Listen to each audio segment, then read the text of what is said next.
In today's video, I'm going to tell you who I think is the best current WWE superstar at every single age. That means we're going to be looking at ages 20 all the way up to 50, and I'm going to tell you who I think is the best currently signed WWE superstar at every single individual age. And for those that are longtime viewers of the channel, yes, I did this exact same video almost exactly 1 year ago. And that's on purpose. I wanted to see how much my list would change with an entire year in between, and spoiler alert, it's changed quite a bit. And that's because talent comes, talent goes, new NXT call-ups come up to the main roster, new people get signed to NXT, and existing WWE main roster talent goes up and down in value throughout an entire year. And as always, don't forget to subscribe to the channel, ring that bell for notifications. If you're a wrestling fan, I know that you're gonna fall in love with this YouTube channel because we always upload daily wrestling content. All right, folks, let's jump into it. Let's talk about who I think is the best 20-year-old currently signed to the WWE system. And it's kind of crazy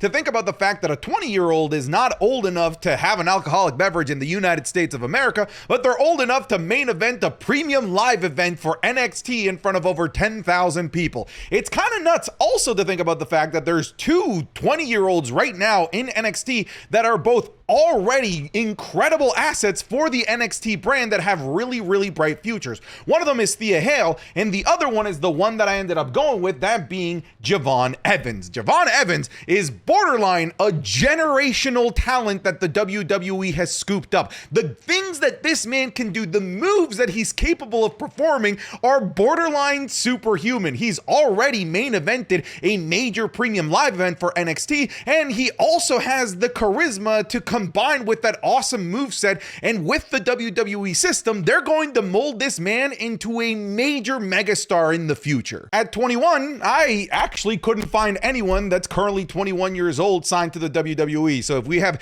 any internet investigators, if you can find one, let me know down in the comments. At 22, I'm going to keep this one nice, quick, and simple. It is far and away Roxanne Perez, the current NXT Women's Champion as of the making of this video. And in the last 6 months, she has absolutely cemented herself as the next generational talent in the women's division for the WWE. She just continues to have match of the night contender, banger after banger after banger, and she's a workhorse already for the NXT brand. She is amazing in a future, maybe dare I say, Hall of Fame worthy caliber talent for the main roster. There weren't too many options at 23, but at 23, we have somebody that I think has a really bright future right now, even though injuries continue to halt her progression down in NXT, but her character work is just so good that it mesmerizes everybody and people are clamoring for her to come back. So I gotta give this to Cora Jade. Something that I'm realizing, and as I'm making this video, is how talented the women's pool is down in NXT. Honestly,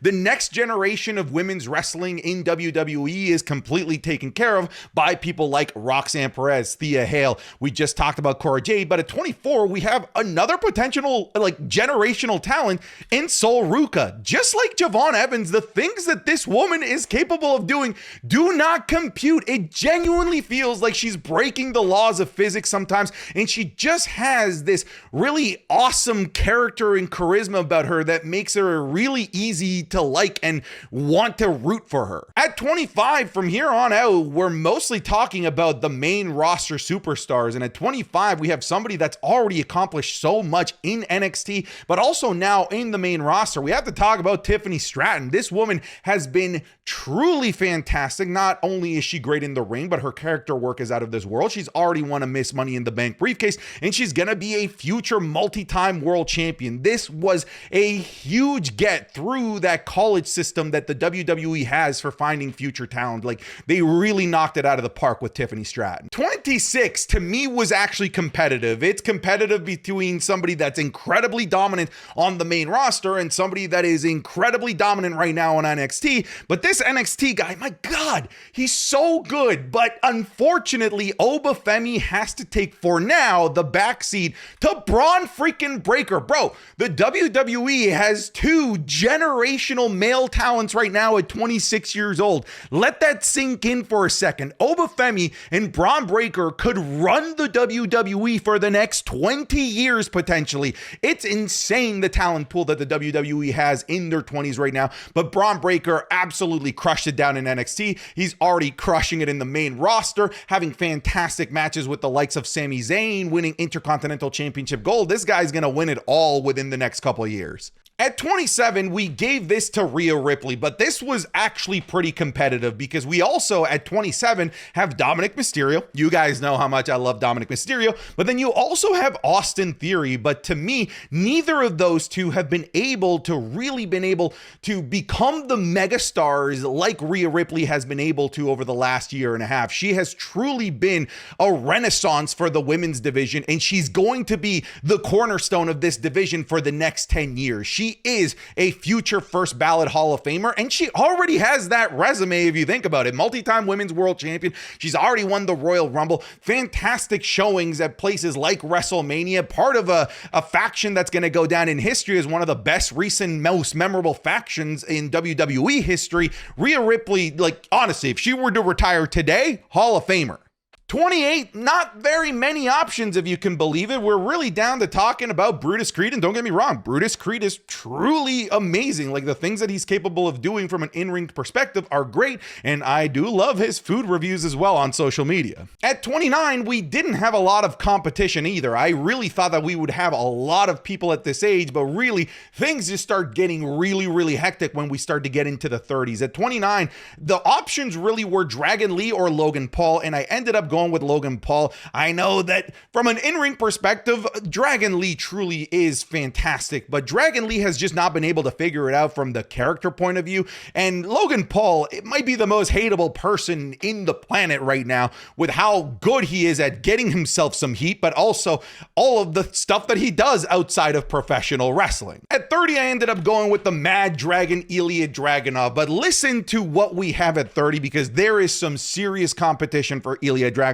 We have the likes of Carmelo Hayes. We have Liv Morgan. Julius Creed is on here. Trick Williams down in NXT is 30 years old. And we also have Pete Dunne. So there is a lot of heavy hitters at the 30-year-old mark. But when I look at like the body of work left behind by all of these people, like they just don't have the same caliber of amazing matches that Ilya Dragunov has left behind already at only 30 years old. 31, not that many options. I actually have to go back down to NXT to find somebody that was really worth talking about at 31, and I ended up going with Josh Briggs, and Josh Briggs was 1/3 of what I think is the best match in WWE this entire year, that being Dijak Josh Briggs and Obafemi at NXT Stand and Deliver 2024, and he truly is, to me, a much better version than JBL, and to me that is giving somebody a lot of props, considering JBL is a Hall of Famer and one of the most memorable big men to really step into a WWE ring. And I already think that Josh Briggs is better. 32, I'm sorry, this one's not even close. It's freaking Jacob Fatu, bro. Yes, Otis is here.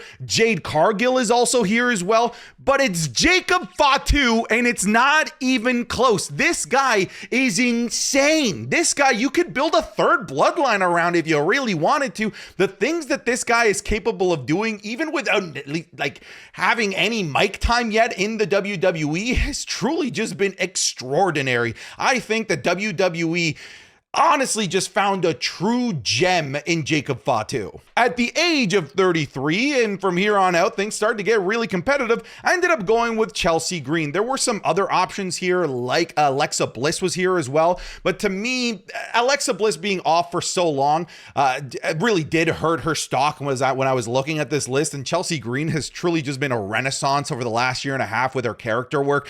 Look, how many people can you say have garnered so much love and attention as a heel that you wanted them to win a major accolade like Chelsea Green? She has done that all off the back of her amazing character work. The Madman. In my soul! Oh, whoa!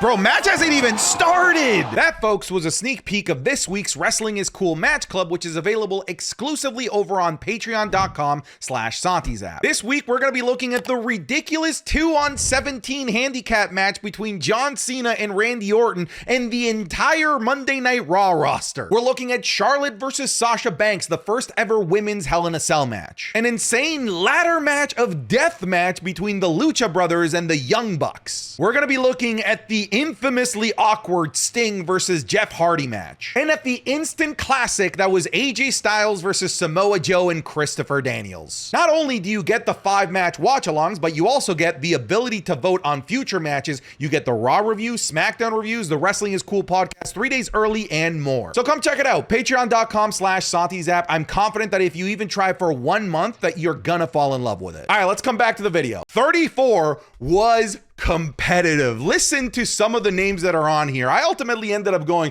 with Io Sky because I do think personally that Io Sky is the best in-ring women's talent that the WWE has, period. To me, she is incapable of having a bad match. She is so incredibly good and has already accomplished big things both down in NXT as NXT Women's Champion and of course on the main roster where she had a fantastic feud for that WWE Women's Championship that went into a WrestleMania match with Bayley when she walked in as WWE Women's Champion. But listen to this. At 34, we have Grayson Waller in here, Montez Ford, Angelo Dawkins, Bo Dallas right now, Ludwig Kaiser, who I really think is one of the most underappreciated talents in all of WWE, and Andrade. To me, it was between Io, Andrade, or Ludwig Kaiser, but look, Andrade is just missing something right now. And I think that something really is Zelina Vega, in my opinion. But to me, both Andrade and Io Sky are so good in ring.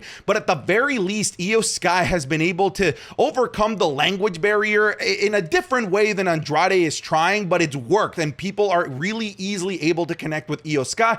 And I feel like we're struggling to make that connection with Andrade. And I mean, for me, it's easier to make that connection when he talks in Spanish because I'm Hispanic Latino. I speak his language, but I can tell that the arena doesn't fully get behind Andrade, but that's just not the case for Io Sky. At 35, we're giving this to Bianca Belair, and there are some heavy hitters as well, but what Bianca Belair has accomplished in the WWE, just like Rhea Ripley, like if her career were to end today, she's a first ballot Hall of Famer, winning Royal Rumble, the first ever women's main event at WrestleMania, banger matches with some legendary figures like Becky Lynch, of course, her tag team run right now with Jade Cargill as she helps set her up for the future. Bianca Belair has really done it all at this point, but you had the likes of Bayley in here, we have Bianca as the one that I actually picked. Michin is in here as well, who I think, just like Ludwig Kaiser, is incredibly underrated, and Bronson Reed is in this package as well. 36, it's Gunther. We should just move on, but we should mention that Naomi, Johnny Gargano, and Dakota Kai also fall in this list, but like,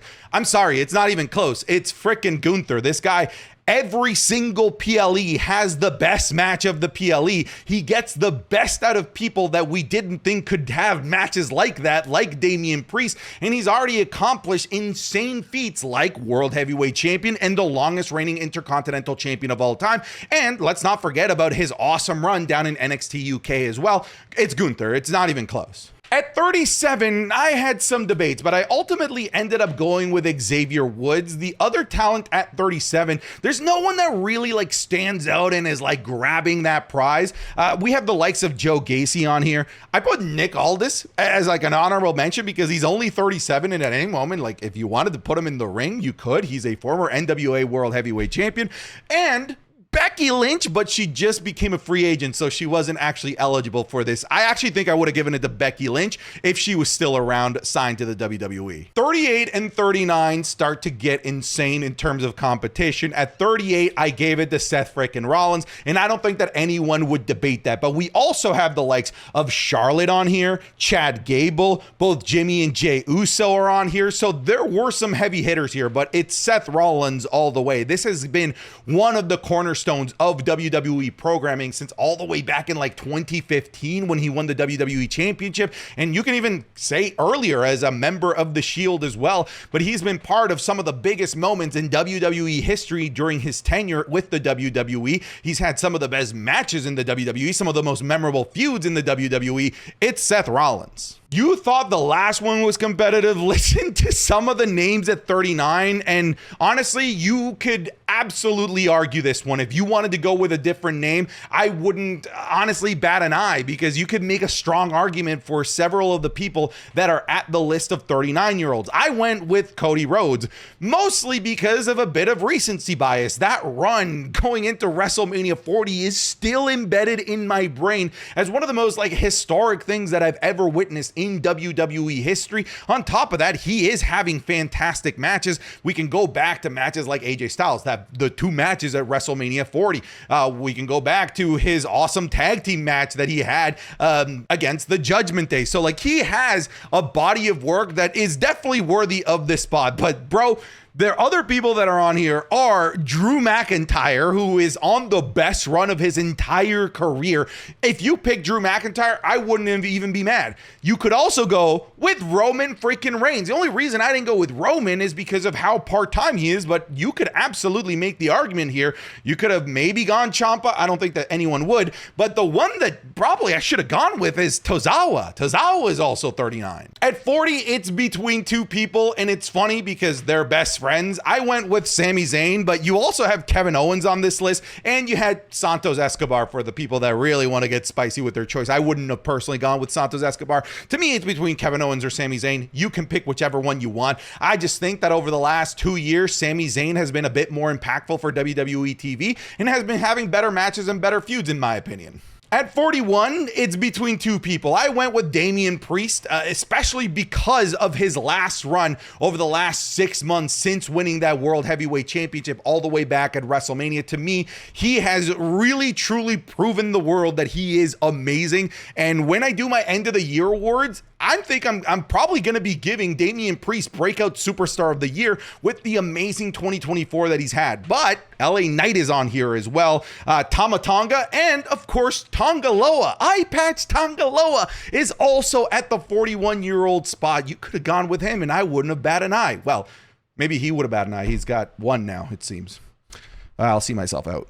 42, there really aren't too many options. I went with Asuka. It was between Asuka and Kofi, and Kofi has, to me, left a lot to be desired ever since that WWE Championship run. Meanwhile, Asuka continues to be inserted in and out of the main event scene, having great matches. That run in NXT was truly generational. I'm going to go with Asuka here. 43, I went with Finn Balor, and it really is between 2. It's between Finn and The Miz, and it really depends on what you value more. Is it in-ring or character work? Because I think that as a character, The Miz has been more impactful than Finn Balor has been over the last several years, but I like what Finn Balor's been doing, even if over the last year and a bit, it's been a bit, 44, not even close. It's Randy frickin' Orton. You could have gone with Shinsuke if you wanted to, but that would have been the hipster choice. It's Randy Orton, for dear God's sake. At 45, this is where, we do start to get a bit of slim pickings. There aren't too many people at these ages still active in the WWE, but thank God we have CM Punk. Thank